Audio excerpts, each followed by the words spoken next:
And this new American law comes at just the right time because China has stepped up its campaign of oppression in Tibet. The new American law comes at just the right time because China has stepped up its campaign of oppression in Tibet. The Xinjiang playbook is being implemented here as well. Tibetans are being forced into re-education camps. Later, they're shipped off to different parts of China and forced to work inside factories as labor. Their places of worship are being destroyed, their cultural identity being wiped out. Our next report takes you inside Tibet. This is Tibet, ground zero of China's atrocities.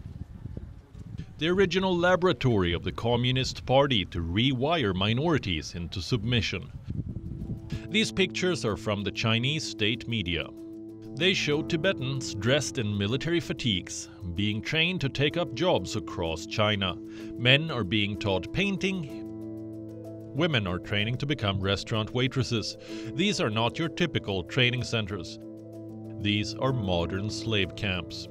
China has built multiple such camps across Tibet. Running them are drill sergeants from the People's Armed Police.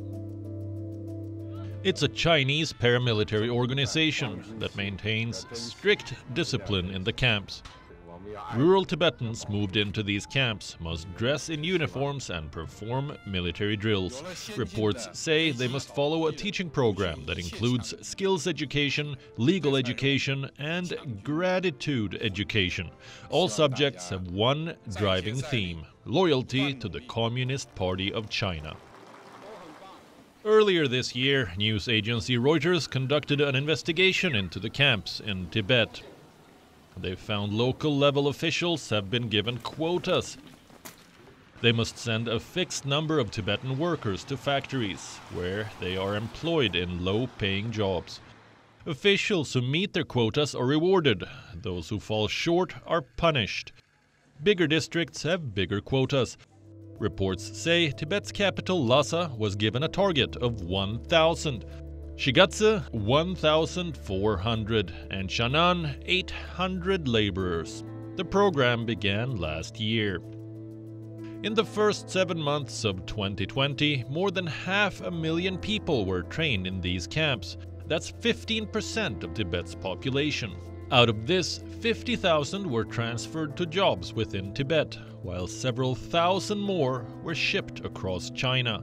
Many of them ended up in low-paid work, in industries like textile manufacturing, construction, and agriculture. But why does Beijing want to ship out Tibetans? The exodus is part of a campaign of cultural cleansing, for a forced assimilation of Tibet into China. China's mission has several objectives. First, it wants to homogenize the population. It is flooding Tibet with the majority Han Chinese. 6 years back, it began promoting mixed marriages between the Tibetans and Han Chinese. From 2008 to 2013, mixed marriages saw a double-digit growth in Tibet. The government offered incentives for such marriages, like social security, reproductive rights, vacations, and prices. Children born from a mixed marriage were promised special treatment. That includes funding for education, assured employment, even a membership of the Communist Party. Beijing followed this up with an assault on the Tibetan culture and faith.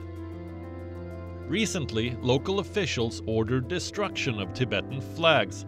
A US State Department report lists more crimes of the Communist Party. There are reports of former detainees being beaten up until they lost consciousness, monks and nuns being forced to wear military clothing and undergo political indoctrination in detention centers. The US has accused the Chinese government of restricting the size of Buddhist monasteries, with evictions of monks and nuns who are being banned from practicing Buddhism. Tibet has become a police state, with the iron hand of Beijing controlling the life of every Tibetan, and execute a formed assimilation of Tibet into China. Bureau Report, WION. World is one.